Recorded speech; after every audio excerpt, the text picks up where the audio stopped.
Welcome back to my YouTube channel. পোনপ্ৰথমতে মোৰ YouTube channel ববিএছ ব্লগলৈ সকলোকে স্বাগতম জনাইছোঁ। মোৰ লগত আজি আছে এজন বিশেষ ব্যক্তি যাৰ নামে পৰিচয়। হয়তো মই তেখেতৰ নামটো আপোনালোকক কৈ নিদিওঁ আৰু আপোনালোকে তেখেতৰ কথাৰ ওপৰত অনুধাৱন কৰি গম পাব। আৰু প্ৰথমতে আপোনাক মই স্বাগতম জনাইছোঁ মোৰ ইউটিউব চেনেললৈ।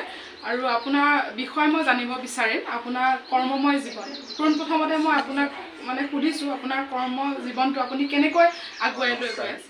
মোৰ পৰিচয়টো হ'ল, মোৰ নাম বুদ্ধেশ্বৰ খাউন আৰু মই এতিয়া শেষত কমিশ্যনাৰ ডিষ্ট্ৰিক্টৰ SI ছিনিয়ৰ SI মানে RSI হিচাপে ৰিটায়াৰ্ড কৰিলোঁ। আৰু মই এজন দক্ষ পুলিচ অফিচাৰ নহয় যদিও অকণমান নিষ্ঠাৰে কৰিবলৈ চেষ্টা কৰিছিলোঁ। কৰ্মজীৱন মানে জীৱশ্ৰেষ্ঠ মানুহ হিচাপে কৰ্মময় জীৱন এটাতো পামেই, কিন্তু তাৰ আগপ্ৰসত আমি যদি গোটেই জীৱনটো চাওঁ জন্মৰ পৰা, তেতিয়াহ'লে শিশুকাল এটা থাকিব, যুৱকাল এটা থাকিব আৰু কৰ্মকাল থাকিব। মানে কৰ্মময় জীৱন তেতিয়া আৰম্ভ হ'ব। তাৰ আগৰখিনি মানুহৰ জীৱনটো আচলতে শিশুকাল আৰু শৈশৱকালটো এক প্ৰকাৰে আমি যদি চাওঁ, কোনোবা বিভাগত কোনোবাই যদি মকৰল হয়, তেওঁ যদি কাম কৰে, তেতিয়াহ'লে সেই বিভাগৰ সেই ৰুলছবোৰ এইবিলাক ট্ৰেইনিং ল'ব লাগে।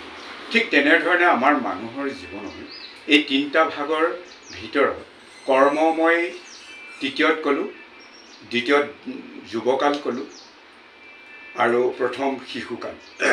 শৈশৱকালত পৰিৱেশত পিতৃ মাতৃ আদিগুৰু হিচাপে পিতৃ মাতৃৰ তত্ত্বাৱধানত শিশুকালটো পাৰ হয়। এতিয়া জানিব পৰা মতে, মই জনপ্ৰবাদ মতে শিশুকালত যিবোৰ কথা মোৰ ধ্যান ধাৰণা আৰু মই জানা নাছিলোঁ, সেইটো কালত জনপ্ৰবাদ মতে মই বৰ দুষ্ট শিশু নাছিলোঁ বুলি কয় জনপ্ৰবাদ। তাৰপিছত যেতিয়া চেমনীয়া হ'লোঁ, চেমনীয়াৰ পৰা যিহেতুকে মোৰ শিশুকালতে দেউতা ঢুকোৱাৰ কাৰণে মই অন্য শিশুতকৈ অলপ ব্যতিক্ৰম এটা হ'লোঁ। কাৰণ পঢ়া শুনাত আগ্ৰহ আছিল আৰু কৰ্মৰ প্ৰেৰণাটো আগতীয়াকৈ আহিছিল। কাৰণ পিতৃ যিহেতুকে ঢুকোৱাৰ পিছত আমি সৰু হৈ থাকিলোঁ। মোৰ দাদা আছিল, দাদাও সৰু হৈ আছিলে আৰু মা তেতিয়াৰ মানুহ হিচাপে তেওঁ হয়তো তেতিয়া শৈক্ষিক জগতখনত ইমান শিক্ষা লোৱা মানুহৰ প্ৰভাৱ নাছিল, বেছি নাছিল সংখ্যক। আৰু তেতিয়া আমি মোৰ গাঁৱত জন্ম হৈছোঁ, গাঁৱৰ ঘৰত ডাঙৰ দীঘল হৈছোঁ। দেউতা নাইকিয়াকৈ ডাঙৰ দীঘল হ'ব লগা হ'ল শিশুকালৰ পৰা। গতিকে অভাৱ অনাটন সংঘাত সংগ্ৰাম প্ৰতিঘাত সকলোবিলাক শিশুকালৰ পৰা পালোঁ যদিও জ্ঞান মাৰ্গত হয়তো তেতিয়া অহা নাই। অভিজ্ঞতা আৰু জ্ঞানৰ সামঞ্জস্যত সংযোগস্থলতহে মানুহৰ অভিজ্ঞতাবোৰ হয় আৰু তেতিয়া পৰিপক্ক অৱস্থাত পায়। শিক্ষা ল'লোঁ অসম আন্দোলনৰ সময়ত। তাৰপিছতে কৰ্মময় জীৱনো আন্দোলনৰ শেষত যেতিয়া উগ্ৰবাদৰ সৃষ্টি হ'ল, নৰ্থ ইষ্ট বা দেশখনত উগ্ৰবাদী হ'ল, তেতিয়াও মই চাকৰি ল'লোঁ। কলেজ আধাতে পঢ়ি মাৰ কষ্ট দেখি, মাৰ আশীৰ্বাদ শিৰত লৈ, যদিও মায়ে নাজানে, কিন্তু মাৰ দুখটো মই অনুধাৱন কৰিলোঁ আৰু অনুভৱ কৰিলোঁ। তেতিয়া মই কলেজত ইউনিভাৰ্চিটি অনুধাৱন কৰি মাৰ দুখটো, 6জন শিশুক যেতিয়া ডাঙৰ দীঘল কৰিছে, কিমান ত্যাগ। কিন্তু মায়ে নিৰক্ষৰ আছিল। নিৰক্ষৰ এগৰাকী মাতৃয়ে 6টাকৈ সন্তান সৰু অৱস্থাৰ পৰাই ডাঙৰ দীঘল কৰাৰ নিচিনা মহানতা ক্ৰমান্বয়ে মোৰ যিমানেই অভিজ্ঞতা বা বয়স হৈ আহিছে সিমানেই অনুধাৱন কৰিছোঁ। সেইকাৰণে মই ইউনিভাৰ্চিটি কৰিয়েই ডিগ্ৰী কমপ্লিট কৰাৰ কথা এটা আছিল যদিও মই তালৈ অপেক্ষা নকৰিলোঁ। ইমিডিয়েট মাক শান্তি দিব লাগে। তাৰ কাৰণে মই তেনেকুৱা এটা দৃষ্টিভংগীৰে আন্দোলনতো ঘূৰা টকা কৰিছিলোঁ যদিও তেতিয়া জুনিয়ৰ আছিলোঁ। আৰু তেনে অৱস্থাত মোৰ চিন্তাবোৰ মাৰ কাৰণে বাঢ়িল। তেতিয়া মই এদিন দেখিলোঁ যে দুজন ল'ৰাই কথা পাতি আহিছে গাড়ীৰ ভিতৰত, টাউনৰ পৰা আহিলে। তেওঁলোকে ক'লে যে ইমান তাৰিখে ল'ৰা ল'ব খুলিছে, ক'ত ল'ব? গুৱাহাটীত ল'ব। মই কাণখন দি আহিছোঁ। তাৰপৰা মোৰ মনটো আৰু হেৰি হ'ল। মই মাক বুজাইছিলোঁ, তই কষ্টকৈ ডাঙৰ দীঘল কৰিলি, ডাঙৰ দীঘল কৰিলে আৰু বেছি দিন নাই 2টা বছৰ ডিগ্ৰীটো কমপ্লিট কৰি মই চাকৰি বিচাৰিম বুলি ভাবি আছোঁ কিন্তু দুখৰ যদি কাৰণ সেইটোৱেই হয় তেতিয়াহ'লেতো মা কি কৰিম তেতিয়াহ'লে মই কিবা কৰিব লাগিব পঢ়িব লাগিব এতিয়া সেই যে ল'ৰা দুজনে কথা পাতি আহিছিল গুৱাহাটীৰ খানাপাৰাত পুলিচৰ ল'ৰা বাছ এইটো মনত ৰাখিছোঁ মই তেতিয়ালৈকে গুৱাহাটী যোৱা নাই গুৱাহাটী দেখাগৈ নাই তাৰপিছত এদিন গাড়ীত গুৱাহাটীৰ গাড়ীত উঠিলোঁ গুৱাহাটী নামৰ গাড়ী গুৱাহাটীত গৈ থকা গাড়ী এখনত উঠিলোঁ উঠি খানাপাৰাত মই নামিম বুলি ক'লোঁ তেনেকৈ ভাড়া দিলোঁ খানাপাৰাত নামি মই সুধিলোঁ যে তাত এটা অফিচ আছিলে বৰ্ডাৰ অফিচটোত ল'ব বৰ্ডাৰ মানে অসমৰ ডাইৰেক্টৰ অফ বৰ্ডাৰ তাৰপিছত চাকৰিত তেনেকৈ সোমালোঁ পুলিচত এইম লোৱা নাছিলোঁ ঘূৰি আহিব লগা নহ'ল মই ভাবোঁ মোৰ অনুধাৱন পৰৱৰ্তী কালত হ'ল যে মাতৃসেৱা কৰিবলৈ ওলালে সকলো সন্তানেই এদিন কৃতকাৰ্য লাভ কৰিবই আৰু পৰৱৰ্তী কালত দেখিলোঁ মই পুলিচৰ বহুত কষ্টকৰ চাকৰিও মই অতিক্ৰম কৰিব পাৰিছোঁ সেইটো কাৰণে আপুনি কি পদবীত আছিলে মই পদবীত প্ৰথমতে নদী আৰক্ষী বাহিনী এটা গঠন কৰিবলৈ অসম চৰকাৰে ব্যৱস্থা লৈছিল তাত আমাক প্ৰথমতে কোৱালিফাইড ল'ৰাখিনি পিউৰ পৰা ধৰি MLA আছিলে 100 ল'ৰা লৈছিলে তাৰপৰা ট্ৰেইনিঙত পঠাইছিলে তেতিয়া ট্ৰেইনিং কৰি অহাৰ পিছত আমাৰ বিষয়া হিচাপে নিয়োগ কৰা কথা আছিল কিন্তু ট্ৰেইনিং চলি থকা দেৰগাঁও পুলিচ ট্ৰেইনিং কলেজত আমাৰ ট্ৰেইনিং চলি থকা অৱস্থাতে আমি এদিন ইনফৰমেশ্যন ক্লাছ এটা থাকে বা বাতৰি শুনিব পাৰে কোনোবাই ঘৰলৈ খা খবৰ দিব পাৰে লিখিব পাৰে তেতিয়াতো মোবাইলৰ দিন নাছিলে আৰু কোনোবাই পেপাৰ পঢ়িব পাৰে কোনোবাই মেগাজিন পঢ়িব পাৰে কোনোবাই চিঠি লিখিব পাৰে কোনোবাই ল কিতাপ চাব পাৰে দিনত মেট মৰা পৰিশ্ৰমৰ পিছত ভাগৰ মাৰিবলৈ সময় নাই তেতিয়া সেই সময়ত মুক্ত ড্ৰেছ পিন্ধি এজন ল ইনষ্ট্ৰাক্টৰ থাকে তেওঁ প্ৰিন্সিপালৰ নিচিনা তেওঁ হলৰ মাথাত থাকে বহি ট্ৰেঞ্জিষ্টৰ এটা থাকে ডাঙৰ তেতিয়া ট্ৰেঞ্জিষ্টৰ লগালে বাতৰি সময়ত আমি বাতৰি শুনো আৰু তেতিয়া তেওঁ বাতৰিত কাণ দিব লাগিব ছিনিয়ৰ এলাই থাকিব তেতিয়া শুনিলোঁ যে আমাৰ যিজনে ডিমাণ্ড কৰিছিল এছেম্বলিত সেইজনেই এৰেষ্ট হৈ গ'ল তেতিয়া ইন্দিৰা গান্ধী প্ৰধানমন্ত্ৰী আছিল অসমত তেতিয়া হিতেশ্বৰ শইকীয়া আছিল চিফ মিনিষ্টাৰ মহোদয় হিতেশ্বৰ শইকীয়া আছিল আৰু কেন্দ্ৰত ইন্দিৰা গান্ধী প্ৰধানমন্ত্ৰী আছিল তাৰপিছত তেওঁ কি কাৰণত এৰেষ্ট হ'ল কি কথা পৰৱৰ্তী কালত দেখা গ'ল যে তেওঁ আন্দোলনত কিবা হেৰি আছে বুলি সন্দেহ কৰি পেলাই তেওঁক লৈ গ'ল তিহাৰ জেলত ৰাখিলে গতিকে তাৰপিছত আমাৰ সেই নদী আৰক্ষী বাহিনীত আমাৰ স্থায়িত্ব নহ'ল আমি প্ৰথম বেটছটো আমাৰ ভাগে ভাগে কোৱালিফিকেশ্যন মতে আমাৰ হেৰি হ'ল মই এছিষ্টেণ্ট ছাব ইনস্পেক্টৰৰ পৰীক্ষা এটা দিবলৈ ক'লে পৰীক্ষা দিলোঁ আৰু সকলোৱে দিলে আমাৰ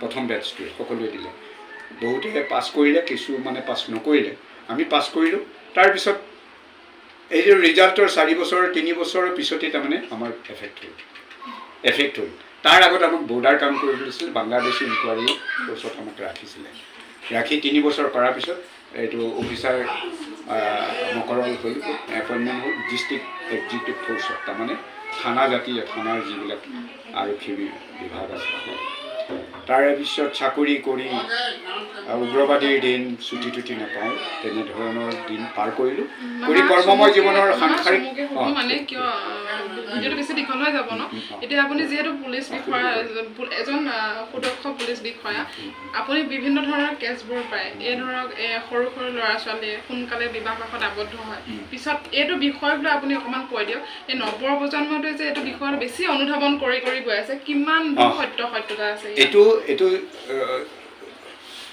যুগৰ কাৰণে যুগৰ প্ৰভাৱ এটাৰ কাৰণে হৈছে মানসিকতাটো আৰু পিতৃ মাতৃ যিসকল আছে সেইসকলেও অনুধাৱন কৰিব পৰা নাই কাৰণে শিশুবোৰ তেনেকৈ ডাঙৰ দীঘল হৈছে গতিকে কম বয়সতে যেতিয়া এজনক ভাল পোৱাৰ মানসিকতা আহে ল'ৰাই ছোৱালীয়ে ল'ৰাক সেইটোৱেই হ'ল গতিশীলতা ভংগ কৰি আঁতৰলৈ গৈছে সুখ শান্তি আৰু উন্নতিৰ জীৱনত উন্নতি কৰাৰ গতিশীলতা ভংগ কৰি অলপ ফালৰি কাটি যোৱাৰ এটা অশনি সংকেত আৰু ভাল পাই এদিন গৈছে তেওঁলোকে কম বয়সতে ল'ৰাই ছোৱালী লৈ গৈছে ছোৱালীও হয়তো ল'ৰা ছোৱালী সমস্যাত পৰিও সোনকালে বিয়া হৈছে আৰু বিভিন্ন মানসিকতাৰে সোনকালে বিয়াৰ পাশত আবদ্ধ কৰে তাৰ ফলত যিসকলে তেনেকৈ বৈবাহিক সম্পৰ্ক কৰিছে সেইসকল মোৰ চাকৰি জীৱনত তদন্তকাৰী বিষয়া হিচাপে মই পাইছোঁ যিসকল তেনেধৰণে কম বয়সতে ভাল পাই পঢ়া শুনাৰ পিঠি দি ল'ৰাৰ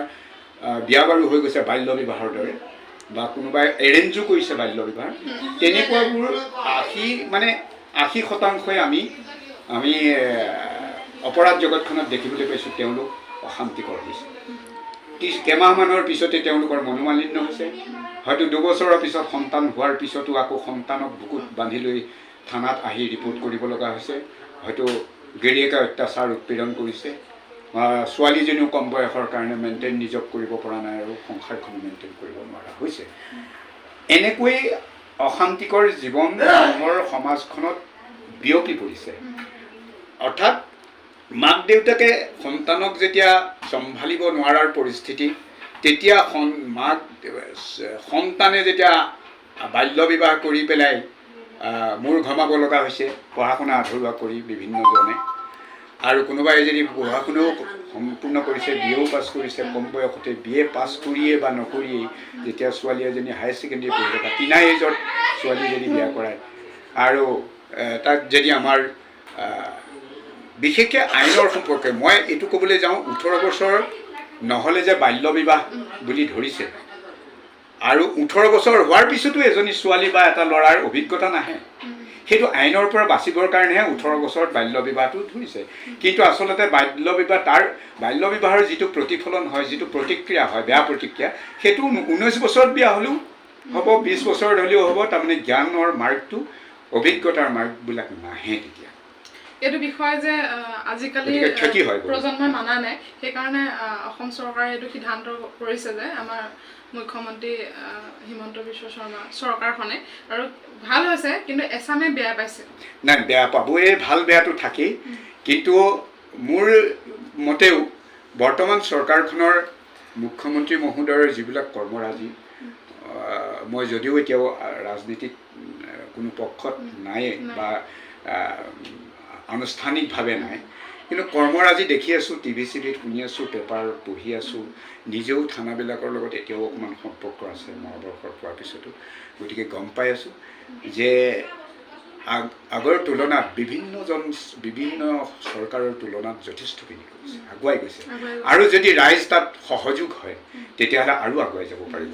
ৰাইজ সহযোগ এইটোৱে, তেওঁলোকে যিবিলাক কেবিনেটত সিদ্ধান্ত লৈছে, এই সিদ্ধান্তবোৰ যদি তৃণমূল পৰ্যায়ত মানে যিবিলাক পঞ্চায়ত, যিবিলাক মেম্বাৰশ্বিপ, ব্লকৰ অৱস্থা বা মণ্ডল কংগ্ৰেছ বা মণ্ডল বিজেপি, তাৰপৰা যুৱ মৰ্চা, মহিলা মৰ্চা, এই সকলোবিলাকে যদি এই তৃণমূল পৰ্যায়ত কামবোৰ যদি জনসাধাৰণৰ মাজত কৰি যায়, তেতিয়াহ'লে চৰকাৰ আৰু সেই কৰ্মবোৰে মিলি দেশখন অসমখন আৰু আগুৱাই যাব।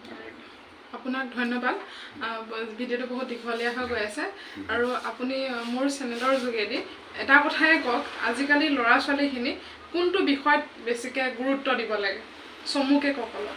নাই, শিশু অৱস্থাতো পঢ়া শিক্ষা জ্ঞানটো ল'বই লাগিব, আৰু সেইখিনি দুৱাৰ হ'ব। কিছুমান এনেকুৱা আছে অকল শিক্ষাৰ সেই মানদণ্ড, মানে মাৰ্কটোৰ ওপৰতে দৌৰি থাকে, মাৰ্কটোৰ ওপৰত প্ৰতিযোগিতা হৈছে, সেইটো মাক দেউতাকে সেইটো আঙুলিয়াব লাগিব আৰু সেইটো পথটো দেখুৱাব লাগিব। মাক দেউতাকে আধ্যাত্মিকো গুৰুত্ব দিব লাগিব, কাৰণ শিশু এটা গৈ যদি যুৱ অৱস্থা পায়, তাৰ আগত যদি জ্ঞানবোৰ অকণো আভাস নাপায় যে শিক্ষাও ভালদৰে ল'ব লাগিব, আৰু শিক্ষা ক্লাছত অতি মনোযোগেৰে শুনিব লাগিব, আৰু ডাঙৰে কোৱা কথাষাৰো অতি মনোযোগেৰে শুনিব লাগিব, আৰু সেই মনোযোগৰ পৰা জ্ঞান তেওঁলোকে পাব, শিক্ষাৰ জ্ঞান আৰু সেই দীক্ষাৰ জ্ঞানেৰে সৈতে ল'ৰাজন মানুহ সাৰিলে গৈ থাকিব, আৰু উপযুক্ত যিখিনি শিক্ষা ল'ব সেইখিনিৰ দ্বাৰাই মানুহ কৰ্মময় জীৱন সুন্দৰভাৱে আৰম্ভ কৰিব পাৰিব। নহ'লে ল'ৰাটো যুৱ অৱস্থা পালে, যদি শিকি নল'লে, বিএ পাছ কৰি ঘূৰি ফুৰিলে, চিম্পুল বিএ পাছ কৰিছে, ভালদৰে মনোযোগ কৰা নাছিলে, ছোৱালীজনীয়ে হওক বা ল'ৰাটোৱে হওক, মাক দেউতাকে সেইখিনি সময়ত বৃদ্ধকাল আহি পায়, বৃদ্ধকালৰ চাপ এটা আহি যায়, বেমাৰ আজাৰৰ অলপ চাপ আহে, তেতিয়া ঘৰখন চলাবৰ কাৰণে ল'ৰাই যদি দায়িত্ব তাৰ আগতেই নলয়, মানে সৰুৰ পৰা যদি আভাস পাই পেলাই সেই ধৰণৰ উপযুক্ত এজন ব্যক্তি হৈ নলয় যুৱক বিয়াৰ আগমুহূৰ্তত, আৰু আধ্যাত্মিক জ্ঞানৰ শক্তিৰে সৈতে শক্তিবান যদি নহয় তেতিয়াহ'লে মাক দেউতাকৰ বয়সৰ লগে লগে অন্ততঃ 45-50 বছৰৰ পৰা অশান্তি অসুৰি মানে এনেকুৱা অশান্তি দেখা যায়। বহুত তেনেকুৱা মাক দেউতাকক অপৰাধীৰ মাক দেউতাক আৰু বহুত কিছুমান অপৰাধ আহে আমি কম্প্ৰমাইজ কৰি দিওঁ। সেই কম্প্ৰমাইজৰ ক্ষেত্ৰতো অলপ দিগদাৰ হৈ পৰে, অসুবিধা হৈ পৰে। কাৰণ ল'ৰাটোৱে সেই সময়ত আৰ্নিং কৰাৰ মানসিকতা নাইকিয়া হয়, চাকৰি এটা লোৱাৰ মানসিকতা নাইকিয়া হয়, উপযুক্তও নহয়। মাক দেউতাকৰ ইফালে বেমাৰ আজাৰ হয়তো আৰম্ভ হয়, মাক দেউতাকে বৰ অশান্তিত পৰে, ঘৰখন দুৰ্বল হয়, বেমাৰ আজাৰ বাঢ়িব, আৰ্নিং নহ'ব, ল'ৰাইও অবুজ হৈ ঘূৰিব। আৰু ডাঙৰ ধৰণৰ কিছুমান দাবী হয়, তেনেকুৱা অৱস্থাত কাৰোবাৰ গাড়ী বিচাৰিছে, গাড়ী দিব নোৱাৰে। তেতিয়া দেখা যায় যে মাটি বিক্ৰীও কৰিও গাড়ী দিব পৰা নাযায়। আজিকালি দেখিবলৈ পোৱা গৈ আছে ল'ৰা ছোৱালীবিলাক ইমান কষ্ট কৰি মাক দেউতাকে নিজক মানে শেষ কৰিও কিছুমান মাক দেউতাকে ল'ৰা ছোৱালীক সুখী কৰিব চেষ্টা কৰিছে। তাৰ প্ৰেক্ষাপটত আকৌ বৃদ্ধাশ্ৰমতো ল'ৰা ছোৱালীবিলাক ডাঙৰ হয় থোৱাটো এটা ৰেকৰ্ড আছে। বঢ়িয়া প্ৰশ্ন, কি কাৰণে হয় এনেকুৱা? বঢ়িয়া প্ৰশ্ন কৰিছে। শিক্ষাৰ প্ৰতিযোগিতাত আপুনি অলপ আগতে কৈছে যে শিক্ষাৰ যিটো প্ৰতিযোগিতা মাৰ্কছ ল'ব লাগে অকল আৰু পজিশ্যন ল'ব লাগে আৰু পিছলৈ মানুহটো কি হয়, ঠিক আছে চাকৰি এটা পাব পাৰে, মানে ডিগ্ৰী লৈ পেলাই পাব পাৰে, কিন্তু তেওঁৰ যিটো আধ্যাত্মিক চিন্তা মাক দেউতাকৰ প্ৰতি, আদি গুৰু মাক দেউতাক, দ্বিতীয় গুৰু হ'ল শিক্ষাগুৰু আৰু তৃতীয় হ'ল দীক্ষাগুৰু। এই দীক্ষাগুৰু বুলি কোৱাৰ লগে লগে তাত আধ্যাত্মিক কথা কিছুমান সোমাই আছে, মানৱীয়তা সোমাই আছে। এই কথাবোৰ যদি লগত নাযায়, শিক্ষা ডিগ্ৰী ল'লেও চাকৰিটো কৰি ক'ৰবাত যদি কোনোবা ইঞ্জিনিয়াৰ এজন হৈছে, ইঞ্জিনিয়াৰ দৌৰত গুচি গৈ ইঞ্জিনিয়াৰ এনেকুৱা হৈছে, এনেকুৱা ভাল আমেৰিকাত স্থান পাইছে, ক'ৰবাত আমাৰ অসমৰ এখন বাহিৰৰ প্ৰদেশত স্থান পাইছে, তেওঁ গুচি গৈছে, গৈ পেলাই এই যে আধ্যাত্মিক মানৱীয় গুণবোৰ নাছিল, তেওঁ তাতেই মাক দেউতাকৰ প্ৰতি অলপ পাহৰি গৈছে। তেওঁ চাকৰি কৰি থাকোঁতে ডেকা বয়স ছোৱালী ল'ৰা সম্পৰ্কও চাগে হৈছে, বিয়া বাৰু তাতে পাতিবলৈ লৈছে। মাক দেউতাকৰ যিখন ঘৰ সৰুৰ পৰা ডাঙৰ কৰিছিল, ত্যাগ স্বীকাৰ কৰিছিল মাক দেউতাকে মানুহ কৰিবৰ কাৰণে, কিছুমানে নেজানি তেওঁলোক হৈ যায় তেনেকুৱা, আৰু কিছুমানে জানিও নকৰাৰ ফলত তেনেকুৱা হয়। গতিকে তেওঁ সুখেৰে বাহিৰতেই অনিয়মভাৱে বহিৰ্ভূতভাৱে বিয়া বাৰু কৰাই সুখ অনুভৱ কৰে, মাক দেউতাকলৈ পাহৰে। তেনেকুৱাতে যদি যিজনী ছোৱালী তেওঁৰ জীৱন পাশত আবদ্ধ হৈ যায়, তেওঁৰ যদি কথাবোৰ মাতৃৰ প্ৰতি তেওঁৰ যদি জ্ঞান মাৰ্গটো তেনেকুৱা হয়, আধ্যাত্মিক মাৰ্গটো তেতিয়া মাক দেউতাকলৈ পাহৰি যায়। আগতে যদি মাহে কৰিছিল, তাৰপিছত এবছৰটো নকৰা হ'ল। মাক দেউতাকে কষ্ট খাইছে নে কি খাইছে, প্ৰথমতে হয়তো দৰমহা দিছিল, তাৰপিছত স্বামী স্ত্ৰীৰ লগ লাগি যিখন হয়তো তৰ্ক বিতৰ্কও কেতিয়াবা হ'ব পাৰে, গুৰুত্বও নিদিয়ে, পত্নী নিদিলে তেওঁ নিদিয়া হৈ যায়, এনেকেই হয়তো। তাৰপিছত কোনোবাই হয়তো কৈছে, মা তোমালোক বৃদ্ধাশ্ৰমত থাকিবানে? কোনোবাই সুধি পেলাই থৈছে, কোনোবাই নুসুধাকেই। কাৰণ বৃদ্ধাশ্ৰমত থকাখিনি মই ভাবোঁ গৰিষ্ঠ বেছি সংখ্যকেই শিক্ষিত লোক, মাক দেউতাক শিক্ষিত লোক। কিন্তু যেতিয়া পেঞ্চন পালে, 80 বছৰ বয়স হ'ল, 70 বছৰ বয়স হ'ল, গায়ে নকৰে, শৰীৰে নেটানে, পেঞ্চন এটা পাই আছে কিন্তু শৰীৰে নেটানে, আৰু নাতিৰ সুখটো বঞ্চিত হয়, পুত্ৰ বোৱাৰীৰ সুখৰ পৰাও বঞ্চিত হয়, মানসিকভাৱে ভাৰাসাম্য হেৰুৱাই দি তেওঁলোকে নিজে হয়তো বৃদ্ধাশ্ৰমৰ হেৰি। আৰু কোনোবাই কয়, মা তুমি বৃদ্ধাশ্ৰমত থাকিবা নেকি? তোমালোক যদি থাকা আমি কেতিয়াবা খবৰ ল'ম, এনেকৈও কয়। মানে তেওঁৰ পৰিয়ালটোত চাগে অকণমান অশান্তি হৈছে। অশান্তি মানে ল'ৰাটো প্ৰথমৰ পৰাই, ছোৱালীজনী প্ৰথমৰ পৰাই ল'ৰালি কালৰ পৰাই কথাবোৰ আধ্যাত্মিক অকণমান আভাস নিদিয়াৰ কাৰণে, অলপ মানৱীয় জ্ঞান নিদিয়াৰ কাৰণে, অকল পঢ়াতে জোৰ দি থকাৰ কাৰণে তেনেকুৱা হ'ব পাৰে। ধন্যবাদ জনাইছোঁ। আৰু আপোনালোকেও মোৰ ভিডিঅ'টো চাব আৰু কথাখিনি শুনি আপোনালোকে কিমানখিনি উপকৃত হ'ব পাৰে সেইটো আপোনালোকৰ কথা। কিন্তু মই জানো এই কথাখিনি যদি আপোনালোকে গুৰুত্ব দি শুনে, তেতিয়াহ'লে আৰু চাগে দুপে আগবাঢ়ি যাব পাৰিব। আৰু আপোনাকো ধন্যবাদ জ্ঞাপন কৰিছোঁ আৰু লগতে মোৰ ভিডিঅ'টো সামৰণি মাৰিছোঁ।